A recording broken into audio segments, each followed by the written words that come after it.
If we are anything like earlier generations, then most of us will grow up hating our jobs. If we are a representative group of millennials, then 80% of us will focus on making lots of money, and 50% of us will focus also to become famous at the same time. Yet the science has been quite clear on this.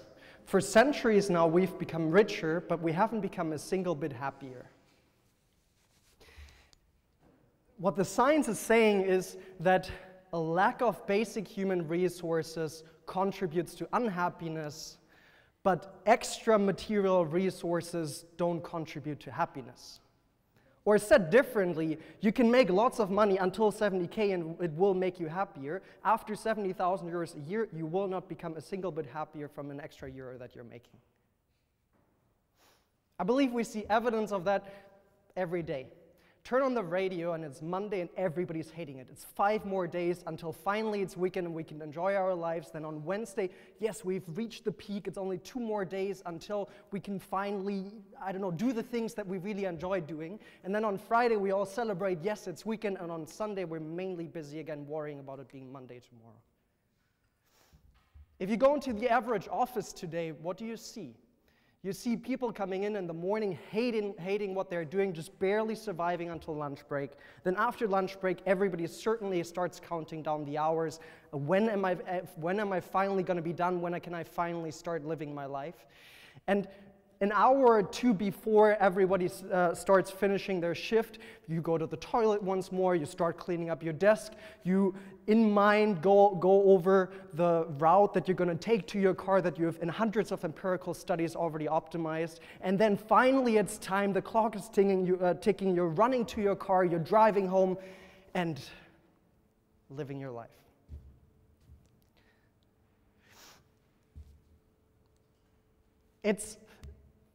I believe that is one of the biggest problems that we have in our life right now. I believe that us not liking what we're doing and fundamentally choosing the wrong priorities is what we ultimately got to work on, and what I believe is going to be the task of our generation to fix. And because I believe that the purpose of life is to give life purpose, I'd like to help you do that during this talk.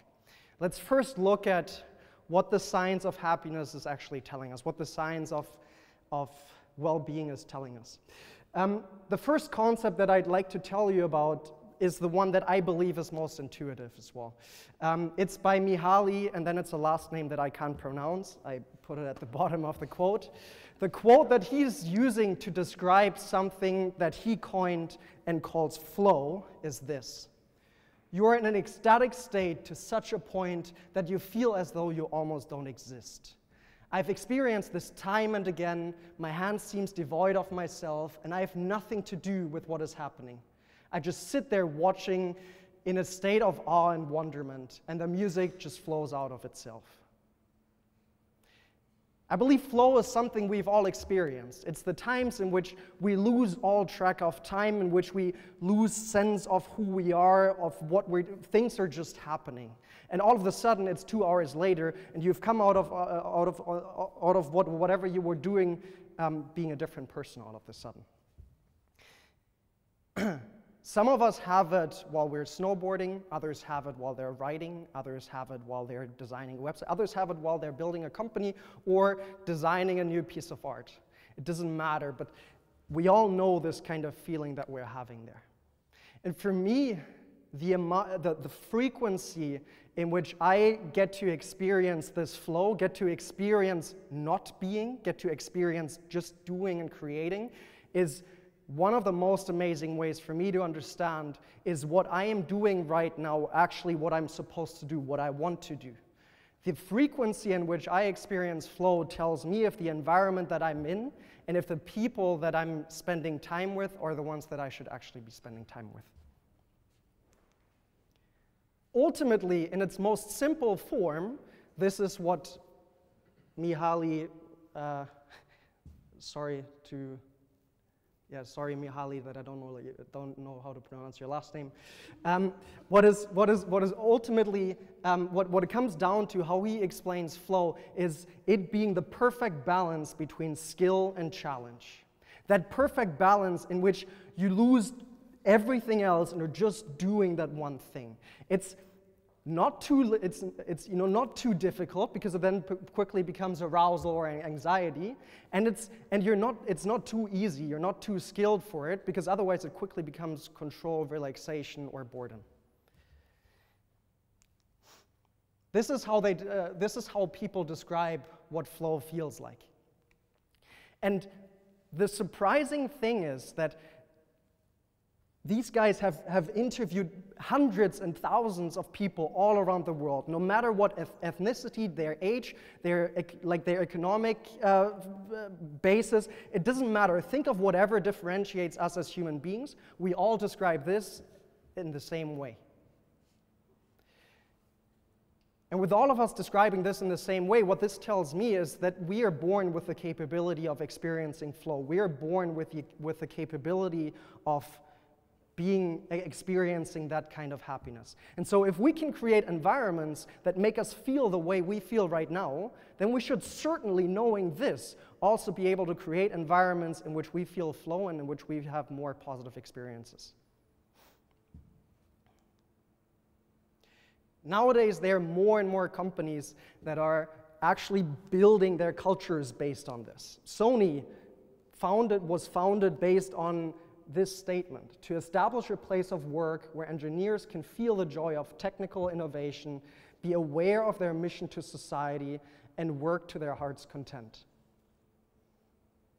It's a place I'd like to work at. Not anymore.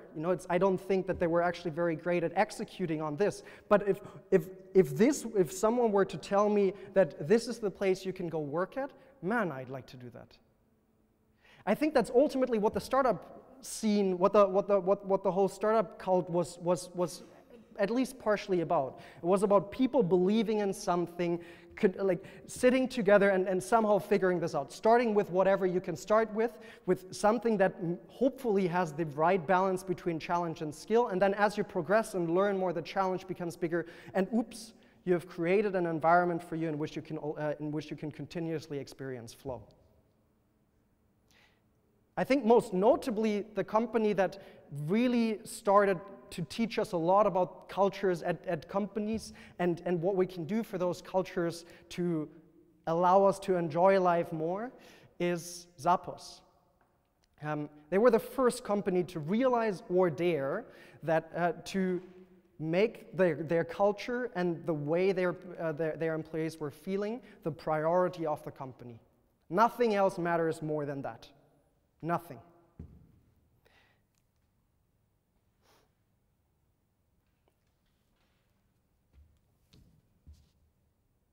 Yet there's another piece of research that I'd like to tell you about, which is a 75-year-long study done by Harvard.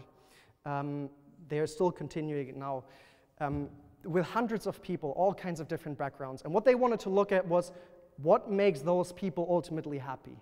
What is it that some have that are happy and others don't have that are not happy?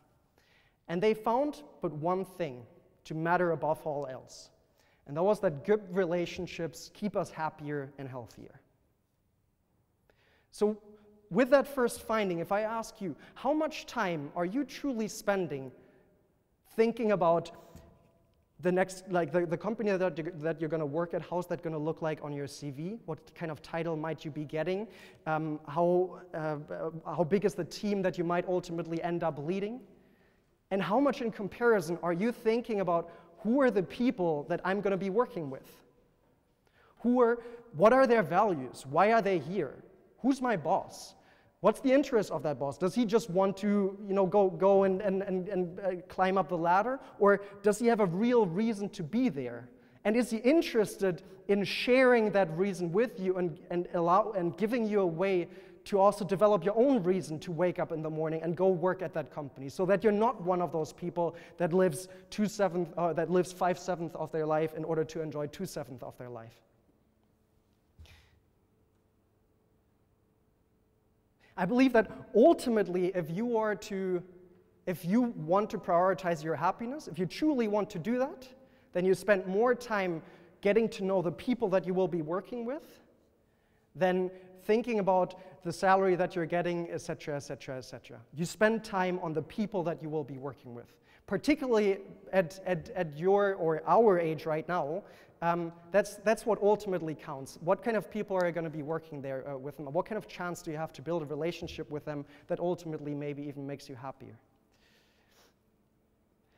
Yet it's quite surprising though, right, that in one of the longest studies in human history, we have found but one thing to have an influence on our happiness. Well, it turns out that only 10% of our happiness can actually be explained by external circumstances. All the rest is internal. Actually, the majority, or the point that we should focus on, are those 40%, is intentional activity in positive psychology, or happiness, in the science of happiness it's called. And what that basically is the lens through which you perceive reality. The example of the situation that I think describes this most vividly is the moment you get your grades in school. I'm not sure if that's the same for all of you, but at least for me it was, I got a sheet of paper and it was the first time I would see those grades. So there were grades on there that naturally I expected to be better, and there were grades on there that I would have expected to be worse, actually. So you receive that piece of information, and what is it you focus on? Do you focus on the ones that went way better than you actually thought they would? Or do you focus on the ones that went shittier? It doesn't change reality, it just changes the way that you're thinking about reality. And it ultimately changes how happy you are, because it's those 40%. What ultimately follows from that is a piece of advice that I want to give you guys quite strongly, which is never to sell your time. 500 years ago, there was no labor. 500 years ago, there was no bargaining around what my salary would be or what kind of title I would have. There were duties. And I had a completely different understanding of what my place in society was than I have now. I'm not saying that was way better then, I'm just saying it was different. We came up with the way that we're thinking about work right now. And if you were,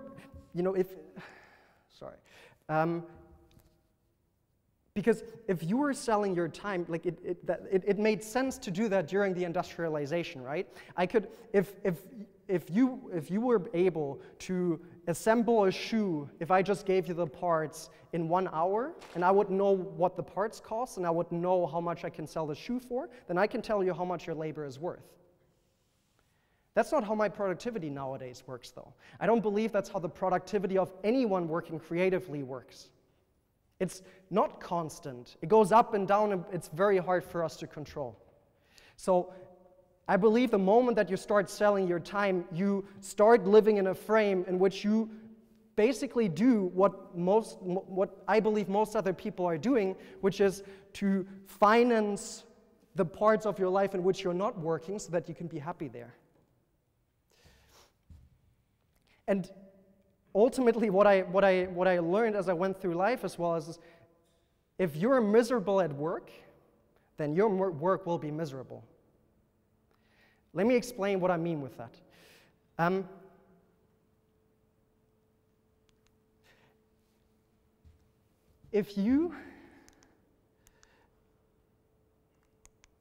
This one is what I want to talk about. This is an invoice of Nestpick. Was created that with our designer in the first months of its existence. And I still remember the night quite vividly. Like it was a long time. We were spending ridiculous time on creating this invoice. And people were asking me, Fabian, why the fuck are you spending time on creating an invoice? It's after people paid. No one really is gonna take a look at what that invoice is saying, or is even gonna print it or do anything with it. Like, this is a waste of time. What they thought was that I was doing it to make money. I wasn't, though. That's not how it started at all. The reason I did this was that I had found something that could create flow for myself that I would enjoy so much that I would even do it without receiving an external reward for it. So I'd spend that time just for the purpose of doing it well. And so that's what I mean with human empathy extends to the products and experiences we create. What we as people are able to do is we're able to spot, is something real or is it not? Is someone putting a piece of themselves into this, or is this just yet another thing for someone to make money? And the difference between that, I think, are the little things like these. And it's not like you're going to be able to just say every company that has an invoice like that, or it's about you feeling connected to something. And the only reason that you're connected to something is that there are people there that have a bigger reason than themselves to do that. I believe there's another thing that truly, and I'm not at all saying that came out kind of wrong, or I missed a part, and so that's why it came out like this. I'm not at all saying that Nespeak is or was the most amazing company. I'm not even part of it anymore. But what I'm saying is that in those situations, or this topic of human empathy, and doing something that you truly really loved, doing something that you experience flow in, what is happening with all of the people that are doing that are living their life based on this kind of belief and based on this kind of experience, what they are doing is they're choosing the long term. The example for that, Patagonia, a company that is creating mountain gear. At a height of their business, they discontinued one of their main products, causing them to lose millions, just because they believed that they would be able to create a product that was less environmentally harmful than what they had before.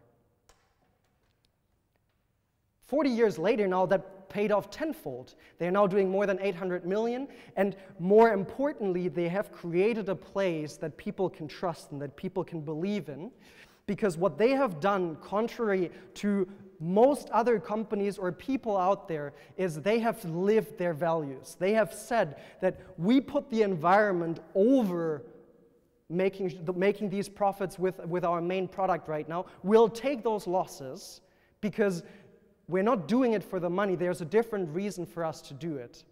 They chose the long term. All that is by far not what gets me truly excited. What gets me truly excited is something that's called the happiness advantage. And I think it's ultimate fairness. Because what the happiness advantage is basically saying is that when you are happy, you are more productive, more creative, and have higher energy levels. Doctors make better diagnoses, salespeople sell more. Everything that you do, you're about 31% more efficient. Man, how fucking amazing would that world be if we, seriously, like if you were not to use experiences or products anymore of people that just did it because, that kind of had to wake up and are there and are counting down the hours, how different would the products and experiences of people be that actually create them because of some internal reason that they have themselves? Because they are doing something, with them doing something that they would have even done if you would have not bought that product or experience. How much more amazing would airports be? How much less shitty would city hall processes be? How much more amazing would the internet and the way we use the internet be? How much more amazing would life be? I'm going to go a bit over time, I'm sorry. I'm going to end now, though. Einstein said that 80% of your time should be spent defining the problem.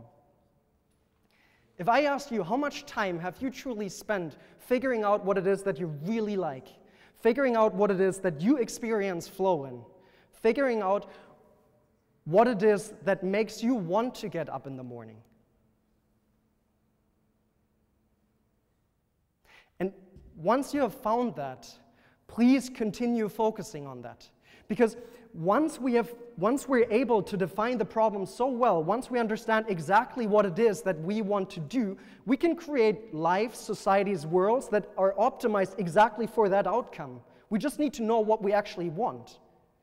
And so if there's one thing that you take away from this talk, then please let that be that you spend time on truly figuring out what it is that you experience flow in, what it is that you would do for the rest of your life if no one would care, just because you like it so much. And that's what I really am honestly 100% convinced of. If we are to solve the problems that will need to be solved in our lifetime, then I think we need to be a generation that is at its best and that is focused on the right priorities.